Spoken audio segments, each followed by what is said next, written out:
کسی بھی نماز کے بعد یہ آیت پڑھ کر آسمان کی طرف پھونک مارو، پھر پیسوں کی بارش ہوتی اپنی آنکھوں سے دیکھو۔ اس چھوٹی سی آیت سے میری زندگی بدل گئی۔ پہلے لوگوں سے ادھار لیتا تھا، آج لوگوں میں بانٹ رہا ہوں۔ بسم اللہ الرحمن الرحیم۔ محترم ناظرین، آج کی اس ویڈیو میں انشاءاللہ العزیز آپ کو غیبی مال و دولت حاصل کرنے کے لیے، رزق کی فراوانی اور رزق کے بند دروازے کھلوانے کے لیے آپ کو ایک قرآنی عمل بتاؤں گا، جس کو کرنے سے انشاءاللہ العزیز آپ کو اللہ تعالیٰ غیبی رزق عطا فرمائیں گے۔ ایک چھوٹی سی آیت پڑھ کر آپ نے آسمان کی طرف پھونک مارنی ہے، انشاءاللہ آسمان سے رزق اور پیسوں کا نزول ہوگا۔ ایسے حضرات جن کو رزق کا کوئی وسیلہ نظر نہیں آ رہا، مایوسی اور نا امیدی کی گہرائی میں گھرے ہوئے ہیں، یا پہاڑ جتنا قرض ان کے کندھوں پر ہے، مہنگائی کے دور میں گزارا نہیں ہو رہا، تو میری ان حضرات سے گزارش ہے کہ اس ویڈیو کو لازمی کریں۔ اس کے نتائج آپ خود اپنی آنکھوں سے دیکھ لیں گے انشاءاللہ العزیز۔ اللہ تعالیٰ آپ کو وہاں سے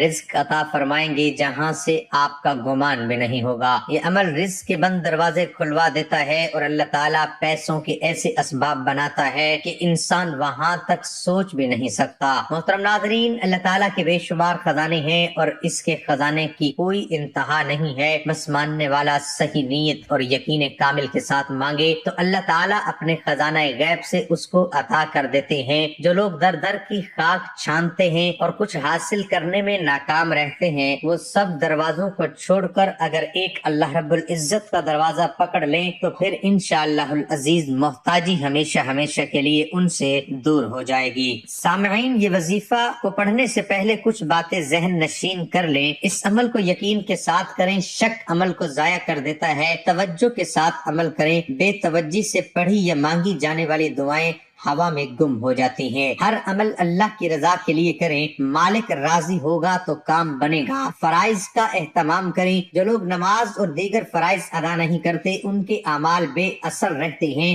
ان کی دعائیں قبول نہیں ہوتی۔ اس لیے میری آپ سے گزارش ہے کہ فرض نماز کو لازمی ادا کریں۔ جب تک آپ نماز کے پابند نہیں ہوں گے، آپ کی جو دعائیں ہیں وہ قبول نہیں ہوں گی۔ اور اول و آخر 3 بار درود شریف کے ساتھ پڑھ کر آسمان کی طرف پھونک ماریں، اور اپنے لیے روحانی جسمانی دونوں رزق مانگے۔ اللہ تعالیٰ انشاءاللہ غیب سے دولت رزق عطا فرمائیں گے۔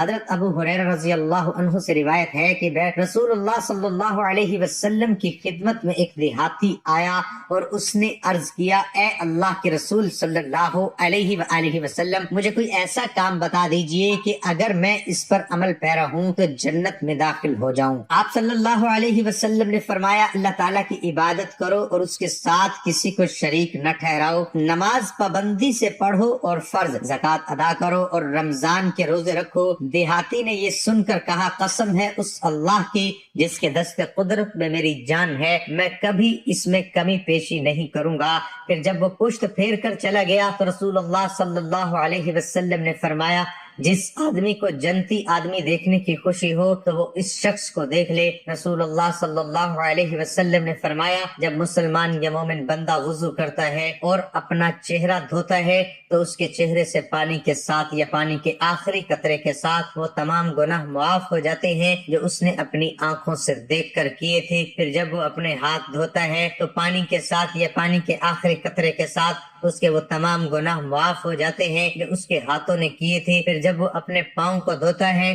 تو پانی کے ساتھ یا پانی کے آخری قطرے کے ساتھ اس کے وہ تمام گناہ معاف ہو جاتے ہیں جو اس کے پاؤں نے چل کر کیے تھے، حتیٰ کہ گناہوں سے پاک ہو جاتا ہے۔ رسول اللہ صلی اللہ علیہ وسلم نے بتلایا کہ اللہ تعالیٰ فرماتا ہے کہ 3 قسم کے لوگ ایسے ہیں کہ جن کا قیامت میں خود مدعی بنوں گا۔ ایک تو وہ شخص جس نے میرے نام پر عہد کیا اور پھر وعدہ خلافی کی، دوسرا وہ جس نے کسی آزاد آدمی کو بیچ کر اس کی قیمت کھائی، اور تیسرا وہ شخص جس نے کسی کو مزدور کیا، پھر کام تو اس سے پورا لیا لیکن اس کی مزدوری نہ دی۔ آپ صلی اللہ علیہ وسلم نے فرمایا، جس شخص نے مسلمان بھائی کی بے عزتی کی یا کچھ اور زیادتی کی تو اسے چاہیے کہ وہ اس سے آج ہی معافی مانگ لے، اس سے پہلے کہ جب دینار اور درہم یعنی روپے پیسے اس کے پاس نہ ہوں گے۔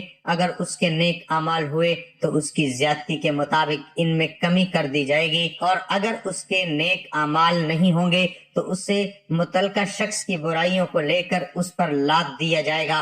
محترم ناظرین، یہ وظیفہ سورۃ مائدہ کی آیت نمبر 114 کا وظیفہ ہے۔ سورۃ مائدہ قرآن کریم کی 5ویں اور مدنی صورتوں میں سے ہے جو 6 اور 7ویں پارے میں واقع ہے۔ مائدہ کے معنی غذا یا دسترخوان کے ہیں۔ اس صورت میں حضرت عیسیٰ کے حواریوں کے درخواست پر آسمان سے مائدہ اترنے کے واقعے کا ذکر کیا گیا ہے، اسی مناسبت سے اس کا نام مائدہ رکھا گیا ہے۔ سورۃ مائدہ میں بہت ساری فقہی احکام جیسے حلال و حرام، وضو اور تیمم وغیرہ کے بیان کے ساتھ ساتھ مختلف موضوعات پر بھی بحث ہوئی ہے، جن میں اسلام میں مسئلہ ولایت، مسیحیت میں تثلیث، قیامت و معاد، وفائے بے عہد عدالت، اجتماعی عدالت کے ساتھ گواہی دینا اور انسانوں کے قتل کا حرام ہونا وغیرہ شامل ہے۔ سیدہ اسماء بنت یزید رضی اللہ عنہما فرماتی ہیں کہ میں رسول اللہ صلی اللہ علیہ وسلم کی اونٹنی ازبا کی نکیل تھامے ہوئی تھی جب آپ پر سورۃ مائدہ پوری نازل ہوئی۔ قریب تھا کہ اس بوجھ سے اونٹنی کے بازو ٹوٹ جائیں، اور روایت میں ہے کہ اس وقت آپ سفر میں تھی۔ وہی کے بوجھ سے یہ معلوم ہوتا تھا گویا اونٹنی کی گردن ٹوٹ گئی، اور روایت میں ہے کہ جب اونٹنی کی طاقت سے زیادہ بوجھ ہو گیا تو نبی کریم صلی اللہ علیہ وسلم اس پر سے اتر گئے۔ سورۃ مائدہ کے وظیفے کے بارے میں ایک بہن کہتی ہے کہ میں نے اپنی بہن کے رشتے کے لیے سورۃ مائدہ کا عمل کیا تھا، بس 2 ہفتے ہوئے ماشاءاللہ سے ایک اچھا رشتہ آیا اور وہاں بات پکی ہو گئی۔ اکتوبر میں نکاح ہے، ہمارے گھر والے جہاں رشتے چاہ رہے تھے، جیسا چاہ رہے تھے، الحمدللہ ویسا ہی ملا۔ ایک بھائی کہتے ہیں کہ اس آیت کے پڑھنے سے مجھے جو فائدہ ہوا وہ یہ ہے کہ سب سے پہلے اللہ تعالیٰ نے لمبی دعا مانگنے کی توفیق دی، تہجد نصیب ہو رہی ہے۔ اس سے پہلے میں کبھی کبھار پڑھ لیتا تھا، قرآن پاک کی تلاوت میں دھیان ملا اور دل کرتا ہے زیادہ سے زیادہ پڑھوں۔ اس آیت کی برکت سے الحمدللہ پڑھ بھی رہا ہوں۔ فرض نماز میں اللہ تعالیٰ کے کرم سے قرآن پاک کو غور سے سننے کی توفیق ملتی ہے، زیادہ سے زیادہ عمل کرنے کو دل کرتا ہے، اور سب سے بڑھ کر اس آیت کی برکت سے اللہ تعالیٰ عمل کرتے وقت چاق و چوبند رکھتے ہیں،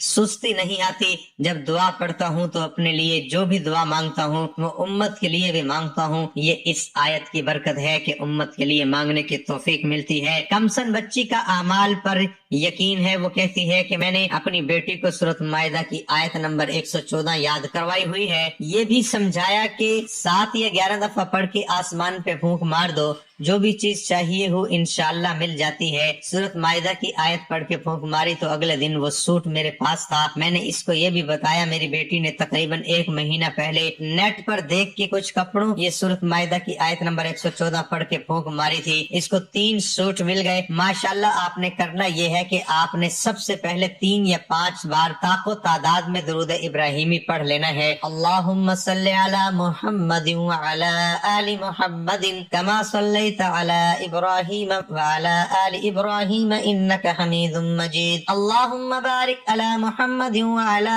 آل محمد کما بارکت علی ابراہیم وعلی آل ابراہیم انک حمید مجید۔ اس کے بعد آپ نے سورۃ مائدہ کی آیت نمبر 114 جو سکرین پر آ رہی ہوگی، قال عیسی ابن مریم اللہم ربنا انزل علینا مائدۃ من السماء تکون لنا عیدا لأولنا وآخرنا وآیۃ منک ورزقنا انت وانت خیر الرازقین۔ عیسی ابن مریم نے کہا اے اللہ ہمارے رب، ہم پر آسمان سے دسترخوان نازل فرما کہ وہ ہمارے پہلو اور ہمارے بعد والوں کے لیے عید خوشی کا موقع بن جائے، اور تیری طرف سے خاموشی نشانی ہو، اور تو ہمیں رزق دے، اور تو بہترین رزق دینے والا ہے۔ محترم ناظرین، آپ نے اس کو 11 مرتبہ پڑھنا ہے۔ آخر پہ آپ نے پھر طاق تعداد میں 3 یا 5 بار درود ابراہیمی پڑھ لینا ہے۔ درود ابراہیمی اگر آپ نہیں پڑھ سکتے تو کوئی بھی اور درود پاک آپ پڑھ سکتے ہیں۔ جب آپ یہ عمل کر لیں گے تو آسمان کی طرف منہ کر کے آپ نے پھونک مار دینی ہے اور دل ہی دل میں اللہ تعالیٰ سے دعا کرنی ہے۔ انشاءاللہ العزیز اس عمل کی بدولت آپ کے لیے آسمانوں سے رزق اور پیسوں، اور اگر آپ کو یقین نہیں ہے تو آپ ایک بار ضرور کر کے دیکھیں۔ جیسا کہ پہلے بتایا ہے کہ کوئی بھی عمل کرنے سے پہلے آپ کا یقین پختہ ہونا چاہیے۔ اگر آپ شک کریں گے تو وہ عمل کو ضائع کر دیتا ہے، پھر آپ کو کچھ بھی فائدہ نہیں ہوگا۔ اگر اس عمل کو آپ اپنی زندگی کا معمول بنا لیں گے تو یقین مانے آپ کسی کے محتاج نہ ہوں گے، آپ کا رزق آسمان سے اترے گا۔ کسی بھی نماز کے بعد کر لیں عمل، آپ کو ایک بار پھر بتا رہا ہوں۔ سب سے پہلے آپ نے 3 یا 5 یا 7 بار درود ابراہیمی پڑھ لینا ہے۔ اس کے بعد آپ نے سورۃ المائدہ کی آیت نمبر 114 جو سکرین پر آ رہی ہوگی اس کو 11 مرتبہ پڑھنا ہے۔